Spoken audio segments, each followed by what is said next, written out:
Bon, on va reparler du coup de la suite de l'affaire de Louis. Louis, ce jeune de 17 ans dont on a parlé, dont tout le monde est en train de parler sur les réseaux sociaux en ce moment.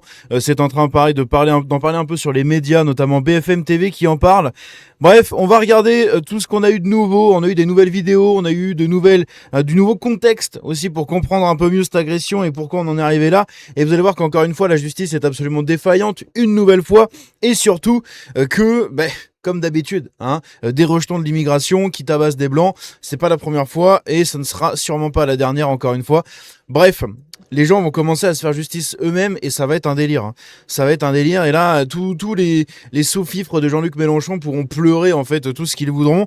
Les gens, quand ils vont péter un câble, ils vont péter un câble. Quand ça finira comme en Écosse, où les mecs vont sortir pour chasser les chances, ça va être quelque chose. Bref, on regarde tout ça dans cette vidéo.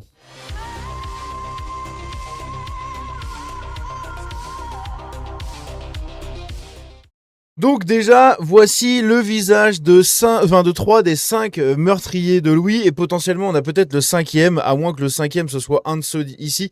Donc encore une fois, on voit l'immigration, des petits rejetons de l'immigration comme d'habitude. Vous voyez, juste là, lui, il a une tête qui sent bon le français de souche. Lui, pareil, lui ça a l'air d'être un semi-blanc en espèce de sang mêlé. Et ici, pareil, encore une belle tête de vainqueur. Toujours pareil. Donc on a eu une nouvelle vidéo qui est sortie. Cette vidéo, c'est tout simplement une vidéo qui date probablement d'il y a une semaine. Une vidéo qui aurait amené du coup à ce dépôt de plainte de la part de Louis pour dénoncer les faits de lynchage qu'il a subi. On va regarder la vidéo, je vais mettre ça juste dessus. Et ensuite on va regarder un peu plus d'explications. Fais demi. Et écoutez bien le nombre de Wallah qui sont sortis, c'est une signature encore une fois. J'ai t'enculé. Fais demi-tour. Fais demi. Cours. J'ai t'enculé. C'est bon, voilà, je suis désolé. Voilà, alors casse-toi, allez. Moi, je veux que des hommes. C'est bon, il a tapé KO, il dort. Il a tapé KO. Voilà, je viens KO. Une tape KO. Allez, on taille. Voilà, regardez. Les petits trous du cul comme lui. Donc dans la vidéo, qu'est-ce qu'on voit ? Eh bien, on voit Louis, juste ici, se faire pousser par des chances. Pourquoi, on sait pas trop. Est-ce qu'il était pote avec eux ? Apparemment, il traînait avec eux. Enfin, encore une fois, des fréquentations un peu bizarres. À savoir que Louis, apparemment, était placé dans un foyer, donc par l'ASE, et il traînait avec quelqu'un qui était également placé dans ce foyer-là. C'est ce mec, justement, qui l'aurait emmené dans ce guet-apens dans le chantier, où le reste de la bande l'aurait tabassé. Moi, ça me fait vachement un rappel, en fait, à Jean Portmanov, pour ceux qui s'en souviennent, l'été dernier, puisque Jean Portmanov, c'était une personne diminuée, isolée, blanche, qui avait probablement des difficultés un peu dans la vie, et qui a été abusé, frappé, tué, tout ce que vous voulez, par des Arabes et des musulmans. C'est étrange comme c'est toujours la même délire.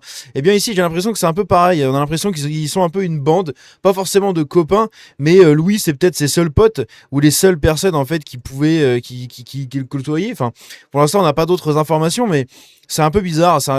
C'est pas la première fois qu'ils se côtoyaient. Ils ont l'air de se connaître un peu, donc c'est très bizarre. Mais si jamais ils se côtoyaient, je serais pas surpris de voir ça. Le petit blanc de la bande qui se fait bolosser en fait par les autres, toujours pareil quoi. C'est hallucinant. Donc à la fin, ils lui ont mis une claque, il a fini KO, et du coup ils se foutent de sa gueule, ils le filment et tout. Enfin, c'est l'humiliation quoi. L'humiliation. Après, j'imagine que ça doit tourner dans les groupes de tous ces gens-là, mais c'est horrible. Franchement, c'est horrible. Là, encore une fois, on a l'un des suspects présumés, donc un nouveau suspect dans cette affaire. Voilà, donc le mec se filme en fumant des joints, en consommant des bouteilles de protoxyde d'azote. Qu'est-ce que vous voulez en fait ? Qu'est-ce que vous voulez qu'on fasse avec des gens comme ça ? Regardez ça. Voilà, lui c'est l'un des suspects apparemment dans cette affaire-là. Donc encore une fois, un petit rejeton de l'immigration. On va écouter justement ici un témoignage, une contextualisation, on va dire, de Jules Laurent, donc le journaliste de Frontières qui est passé sur CNews pour déclarer pas mal de nouveaux trucs. On va écouter ça. Du 19 juin au 20 juin, on est au niveau de Narbonne. En pleine nuit, Louis va tomber victime d'un guet-apens et on voit sur ces images 5 individus qui profèrent un lynchage à mort directement sur la tête, le visage. Les coups pleuvent sur Louis. On le voit agonisant sur les vidéos, et puis ces individus qui ont eux-mêmes filmé le tabassage à mort, finalement se vanter dans une pulsion de puissance vis-à-vis de Louis. fournir ces vidéos d'ailleurs à plusieurs personnes d'entre eux à la fin du tabassage. C'est-à-dire que au moment où ils ont arrêté de tabasser Louis, le laissant agonisant au sol, baignant dans son sang, ces 5 individus ont diffusé ces vidéos à plusieurs de leurs amis, ce qui fait que la famille est tombée dès le lendemain sur ces vidéos du cadavre de leur enfant qui était à ce moment-là dans le coma et dans un état de mort artificielle. Ce sont donc finalement les hommes du chantier sur lequel il se trouvait qui ont retrouvé le corps de Louis le lendemain, alors que certains appels avaient été passés à la police, mais les appels n'avaient pas été assez précis. Et donc les policiers ne se sont pas rendus sur place tout de suite pendant la nuit. Ce qui fait que Louis a passé une nuit agonisant dans son sol. Il y a un élément qui est très important, Gauthier, c'est que les vidéos qu'on sort là, en fait, il y en a encore plusieurs dans les téléphones des jeunes. Ils ont filmé d'autres vidéos et un OPJ de police donc a appelé ce matin la famille en disant on a d'autres vidéos, mais il vaut mieux qu'on vous les montre pas tellement elles sont atroces. Voilà, magnifique. Hein. C'est franchement, on en veut toujours plus. Hein. Encore une fois, de ces chances. C'est abominable. Franchement, c'est abominable. Ici, chose très intéressante à noter, comme je l'ai dit, c'est en train de devenir une affaire. En fait, Louis est en train de devenir le Henry Novak qu'on a eu il y a quelques semaines, hein, ce jeune Britannique qui a été poignardé du coup par un sikh avec un couteau rituel. Là. Et bien du coup c'est un peu le même délire puisque on a Martin Sellner carrément hein, c'est Martin Sellner, c'est le visage de la remigration en Europe, donc c'est un Allemand il me semble, qui partage du coup cette histoire de Lucas, justement avec justice pour Lucas, voilà, il n'aura jamais 18 ans parce qu'il a été assassiné, bon bref blablabla, comme d'habitude, comme Lola, Thomas, Philippine et compagnie. Ça passe également sur les médias, ici vous le voyez sur Visegrad 24. Visegrad 24 c'est un compte à 2 millions d'abonnés sur les réseaux sociaux, c'est un compte d'actualité plutôt côté Europe de l'Est, on va dire, mais qui partage énormément d'actualités à l'international. Hein. Il a beaucoup couvert le conflit en Iran, ils ont beaucoup couvert aussi les manifestations en Angleterre et compagnie. Et du coup, il partage juste ici, Justice for Louis. Donc c'est vraiment en train de devenir un espèce de scandale, quoi. Et c'est bien que ça devienne un scandale, puisqu'en fait il faut pas du tout laisser ce genre de choses impunies. Alors ici on a donc par rapport à cette vidéo que je vous ai montrée juste avant, cette vidéo où on voit Louis se faire pousser là du coup par les autres mecs. Donc une première agression a précédé le tabassage mortel de Louis, 17 ans, le 12 juin. Louis a été violemment agressé, donc c'est le 12 juin, frappé et laissé inconscient au sol. Une vidéo de cette agression est encore visible dans la story à la une de l'un de ses agresseurs. Donc ça c'est ouf, hein. C'est encore disponible en story là. Selon les premiers éléments recueillis, cette agression pourrait être à l'origine du guet-apens qui lui a été tendu dans la nuit du 19 au 20 juin.